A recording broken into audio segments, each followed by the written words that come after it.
Students, now we discuss the ionic radius. इससे पहले वाले लेक्चर्स के अंदर हमने एटॉमिक रेडियस का डिस्कशन किया था। किसी भी एटम की जो रेडियस है उसको हम एटॉमिक रेडियस बोलते हैं। अब किसी आयन की, आपको पता है जब एटम इलेक्ट्रॉन का लॉस और गेन कर देता है तो वो आयन में कन्वर्ट हो जाता है। ये तो आपको पता है कि जब एटम इलेक्ट्रॉन का लॉस करता है तो कटायन में कन्वर्ट होता है, उसके ऊपर पॉजिटिव चार्ज आ जाता है, और गेन करता है तो वो अनायन में कन्वर्ट हो जाता है। तो आज का हमारा जो मेन टॉपिक है वो एक आयन की रेडियस और आयन की रेडियस के का कंपैरिजन एटॉमिक रेडियस के साथ। जो पेरेंट एटम है, पेरेंट एटम यानी कि पेरेंट एटम से ही तो आयन बनेगा। अगर पेरेंट एटम इलेक्ट्रॉन का लॉस कर देगा तो कटायन में कन्वर्ट हो जाएगा, और इलेक्ट्रॉन का गेन कर लेगा तो वो अनायन में कन्वर्ट हो जाएगा। तो पेरेंट एटम की रेडियस के साथ या पेरेंट एटम के साइज के साथ उससे बनने वाले आयन के साइज का या रेडियस का कंपेरिजन, ये है इंपॉर्टेंट टॉपिक। तो आयनिक रेडियस,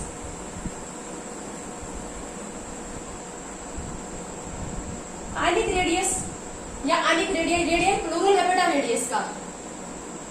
तो क्या होगा आपको जानना ये जरूरी है। Radius of cation always smaller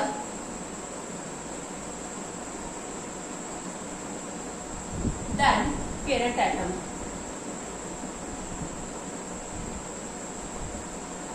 जिस एटम से ये बना है, जिस एटम के इलेक्ट्रॉन लॉस करने से कटायन बना है, पॉजिटिवली चार्ज आयन बना है, उसको बोलते हैं पेरेंट एटम। तो पेरेंट एटम से हमेशा कटायन की रेडियस, कटायन का साइज हमेशा पेरेंट एटम से स्मॉल रहेगा। ठीक है, रीजन क्या रीजन है? एग्जाम्पल देखते हैं। सोडियम और सोडियम से बनने वाला आयन। अब हमारे पास है सोडियम एटम। सोडियम एटम का एटॉमिक नंबर है 11। तो अगर हम इसमें प्रोटॉन देखें तो कितने हैं? 11। और इलेक्ट्रॉन देखें तो वो भी कितने हैं? 11। तो पॉजिटिव चार्ज भी कितना है? पॉजिटिव चार्ज भी 11 है और नेगेटिव चार्ज भी 11 ही है। एक एटम न्यूट्रल इसीलिए होता है क्योंकि उसके अंदर क्या होते हैं, जितने प्रोटॉन होते हैं तो इलेक्ट्रॉन होते हैं। आपको पता है जितने प्रोटॉन उतने इलेक्ट्रॉन है। एटॉमिक नंबर है 11, तो 11 ही प्रोटॉन है। प्रोटॉन 11 है तो पॉजिटिव चार्ज है, एक प्रोटॉन के ऊपर एक पॉजिटिव चार्ज, तो 11 पॉजिटिव चार्ज हो गया। जितने प्रोटॉन है उतने इलेक्ट्रॉन है, तो 11 ही नेगेटिव चार्ज हो गया।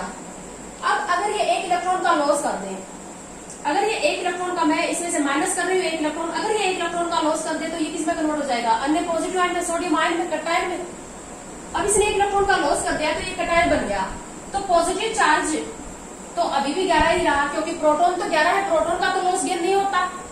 लेकिन जो नेगेटिव चार्ज है, नेगेटिव चार्ज तो 10 हो गया ना। तो अब तुम सोडियम एटम और सोडियम आयन दोनों का कंपैरिजन करो। यहाँ पर क्या है, ये जो पेरेंट एटम है, जो एटम है, उसमें तो क्या कर रहा है, 11 पॉजिटिव चार्ज 11 इलेक्ट्रॉन को अपनी तरफ खींच रहे हैं। 11 पॉजिटिव चार्ज 11 इलेक्ट्रॉन को अपनी तरफ खींच रहे हैं। जबकि सोडियम आयन में क्या हो रहा है, 11 प्रोटॉन 10 इलेक्ट्रॉन को ही अपनी तरफ खींच रहे हैं, है ना। तो क्या हुआ, इसमें ये आसानी से नहीं खींच लेंगे। इसमें तो 11 को अट्रैक्ट करना था, अपनी तरफ खींचना था। इसमें 11 को सिर्फ कितने को खींचना है? 10 को ही खींचना है। ठीक है ना। तो इफेक्टिव न्यूक्लियर चार्ज इंक्रीज हो जाएगा। Number of proton as per number of electron increase.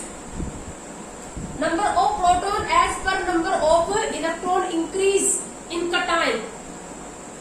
तो कटायन के अंदर और जैसे जैसे एक और इलेक्ट्रॉन निकलता जाएगा, एक एक और इलेक्ट्रॉन निकलता जाएगा, तो अब जैसे अगर इसके ऊपर 2 पॉजिटिव चार्ज आ जाता तो फिर number of positive charge, number of proton as per number of electron increase होते जाते।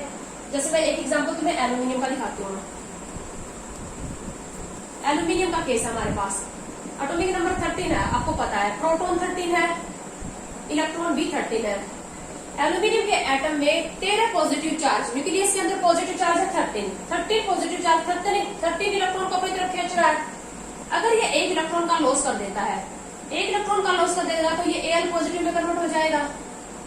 अब प्रोटॉन तो 13 ही है, पॉजिटिव चार्ज तो 13 ही है, इलेक्ट्रॉन कितने हो गए? 12। तो 13 क्या कर रहे हैं, यहाँ तो 13 को खींच रहे थे, यहाँ 13 12 को खींच रहे हैं। अगर ये एक और इलेक्ट्रॉन का लॉस कर देता है तो ये किस में कन्वर्ट हो जाएगा? Al2 पॉजिटिव में। Al2 प्रोटॉन तो अभी भी 13 ही है, न्यूक्लियस के अंदर पॉजिटिव चार्ज तो अभी भी 13 है, इलेक्ट्रॉन कितने हो गए 11, तो 13 11 को खींच रहे हैं अब, ठीक है। अगर ये एक और इलेक्ट्रॉन का लॉस कर देता है तो ये किसमें कन्वर्ट हो जाएगा, Al3 पॉजिटिव में। पॉजिटिव प्रोटॉन अभी भी 13 ही है, लेकिन इलेक्ट्रॉन कितने हो गए 10, तो अब 13 को 10 को अट्रैक्ट करना है।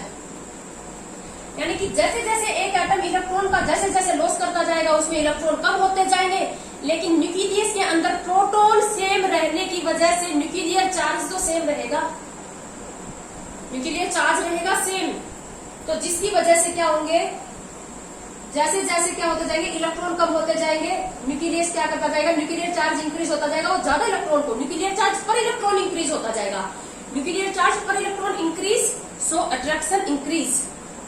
अब ये बताओ 13 को अट्रैक्ट करना खींचना ज्यादा आसान है या 10 को खींचना ज्यादा आसान है, इलेक्ट्रॉन कम होते जा रहे हैं बट न्यूक्लियर चार्ज सेम रह रहा है, जिसकी वजह से nuclear charge per electron increase होता जा रहा है और जिसको हम क्या कह रहे हैं कि अट्रैक्शन बढ़ेगी, ज्यादा खींचेगा, 13 10 को ज्यादा आसानी से खींचेगा, 13 को इतनी आसानी से नहीं खींच पाएगा, ठीक है। तो हालांकि इसका कोई एक्सप्लेनेशन आपसे नहीं मांगा जाएगा, लेकिन फिर भी अगर आपको एक्सप्लेन करना हो तो क्या कहोगे, the radius of cation always smaller than parent atom. Reason लिख रही हूँ अब मैं आपको, इसका रीजन क्या होगा, due to decrease electrons, due to decrease number of electrons and nuclear charge remain same, या ये due to decrease number of electrons nuclear charge per electron, nuclear charge per electron increase, ये इसका कारण हो जाएगा। 13 के ऊपर लग रहा है, 13 10 पे लग रहा है, nuclear charge per electron increase हो जाएगा and has size decrease, cation का साइज जो होगा वो स्मॉलर होगा पेरेंट एटम से। अब हम करेंगे अनायन का साइज पेरेंट एटम से। अनायन का जो साइज होता है वो जिस पेरेंट एटम से बना है, आपको पता है कि एटम अगर इलेक्ट्रॉन गेन कर लेगा तो अनायन में कन्वर्ट हो जाएगा, तो अनायन जिस पेरेंट एटम से बना है उससे हमेशा ज्यादा लार्ज होता है। Size of अनायन always greater than parent atom.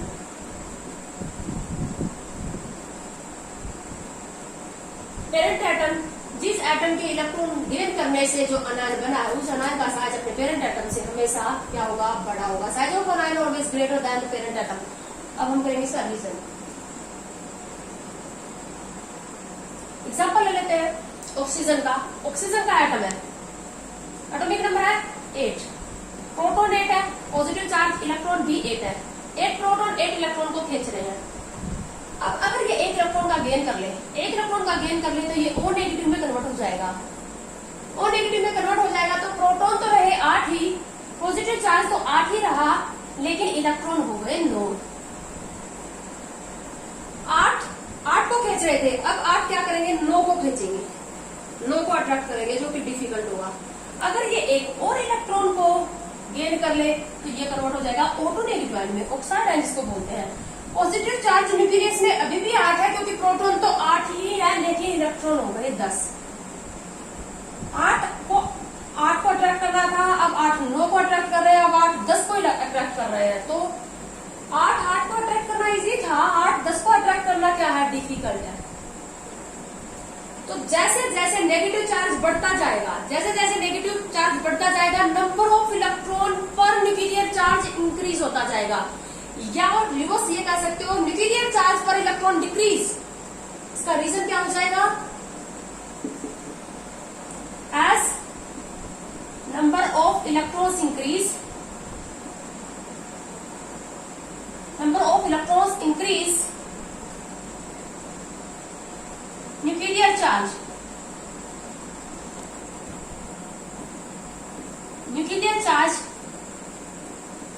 पर इलेक्ट्रॉन डिक्रीज।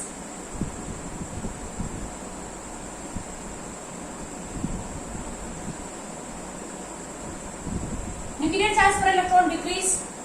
तो कंक्लूजन ये है कि अनायन का साइज जैसे जैसे अनायन के ऊपर नेगेटिव चार्ज बढ़ता जाएगा वैसे वैसे अनायन का साइज बढ़ता जाएगा। कैटायन के ऊपर जैसे जैसे पॉजिटिव चार्ज बढ़ता जाएगा वैसे वैसे उसका साइज स्मॉल होता जाएगा। इसी के साथ एक बहुत ही इंपॉर्टेंट क्वेश्चन जो पूछा जाता है एंट्रेंसेस में भी और बोर्ड में भी, आइसो इलेक्ट्रॉनिक स्पीसीज के साइज का कंपैरिजन। आइसो इलेक्ट्रॉनिक स्पीसीज के साइज का कंपैरिजन। सबसे पहले तो सुन लो कि आइसो इलेक्ट्रॉनिक स्पीसीज होती क्या है।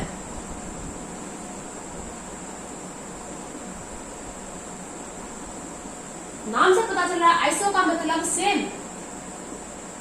और इलेक्ट्रॉन का मतलब इलेक्ट्रॉन ही है। सेम इलेक्ट्रॉन रखने वाली स्पीसीज को क्या बोलते हैं हम? Iso electronic species. तो अगर तुम्हें आइसो इलेक्ट्रॉनिक स्पीसीज दे दी जाए और उनके साइज का तुमसे कंपैरिजन पूछ लिया जाए, मैं यहाँ पर आइसो इलेक्ट्रॉनिक स्पीसीज के एग्जाम्पल लिख रही हूँ। सबसे पहले है मेरे पास आइसो इलेक्ट्रॉनिक स्पीसीज में aluminium Al3 positive, Mg2 positive, Na positive, Ne, और उसके बाद आ जाएगा हमारे पास अप नेगेटिव, उसके बाद आ जाएगा O2 negative and then N3 negative. देख लो आइसो इलेक्ट्रॉनिक है या नहीं, तुम्हें पता चल रहा होगा इलेक्ट्रॉन कितने हैं। एटॉमिक नंबर है 13, 12, 11, 10, 9, 8 एंड 7। एटॉमिक नंबर 13, इसका मतलब पहले इलेक्ट्रॉन 13 थे, 3 का लॉस कर रखा, 3 पॉजिटिव चार्ज का मतलब 3 का लॉस कर रखा, तो कितने रह गए इलेक्ट्रॉन? 10। इलेक्ट्रॉन कितने हैं? 10। एटॉमिक नंबर 12, यानी कि पहले 12 इलेक्ट्रॉन थे, अब 2 का लॉस कर दिया, इलेक्ट्रॉन कितने रह गए? 10। 11 एटॉमिक नंबर, पहले इलेक्ट्रॉन 11 थे, 1 का लॉस कर रखा, इलेक्ट्रॉन कितने रह गए? 10। नियोन का एटॉमिक नंबर 10 ही है, एटम है, इलेक्ट्रॉन कितने हैं? 10। फ्लोराइड आयन जो है एटॉमिक नंबर है 9, लेकिन 1 इलेक्ट्रॉन ले लिया, पहले इलेक्ट्रॉन 9 थे एटॉमिक नंबर के बराबर। प्रोटॉन और एटॉमिक नंबर के बराबर क्या होते हैं? इलेक्ट्रॉन होते हैं न्यूट्रल एटम में। पहले 9 थे, 1 गेन कर रखा है, इलेक्ट्रॉन कितने हो गया? 10। पहले 8 थे, 2 गेन कर लिए, 10। पहले 7 थे, 3 गेन कर लिए, कितने? 10। सबके पास 10 इलेक्ट्रॉन है, सभी आइसो इलेक्ट्रॉनिक स्पीसीज है, सेम इलेक्ट्रॉन रखने वाली स्पीसीज। अब Z2 मतलब nuclear charge two electron ratio देखो, इलेक्ट्रॉन Z/E रेशियो देखो इनका। Z क्या है इनका? न्यूक्लियर चार्ज, और E क्या है इसमें? Number of electron. ठीक है, Z/E रेशियो, इसका Z/E रेशियो अगर हम देखें तो 13/10, इसका 12/10, इसका हमारे पास क्या है? 11/10, इसका 10/10, इसका है 9/10, इसका हमारे पास 8/10, इसका हमारे पास 7/10। Z/E रेशियो सबसे ज्यादा 1.3, 1.2, 1.1, 1, 0.9, 0.8 एंड 0.7। तो Z/E रेशियो साइज के अपोजिट है। अभी देखो मैंने जो बताया था उससे हिसाब लगा सकते हो तुम।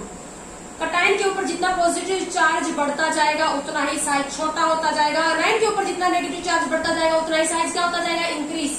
तो साइज का रेशियो ये चल रहा है, साइज का कंपैरिजन ये चल रहा है। सबसे बड़ा साइज का है नाइट्राइड आयन, क्योंकि उसके ऊपर सबसे ज्यादा नेगेटिव चार्ज है, सबसे छोटे साइज का है एल्यूमिनियम आयन। तो Z/E ratio is opposite of ionic size. Z/E सबसे ज्यादा किसका है? एल्यूमिनियम का, और साइज सबसे स्मॉल है। ठीक है, तो Z/E ratio is inversely proportional to atomic size या आयनिक साइज। ये बात आप याद रख सकते हो। तो इस वीडियो में हम इतना ही करेंगे। अब हमने एटॉमिक रेडियस आयनिक रेडियस का कंपैरिजन कर लिया। नेक्स्ट वीडियो में हम नेक्स्ट पीरियोडिक प्रॉपर्टी का कंपैरिजन करेंगे।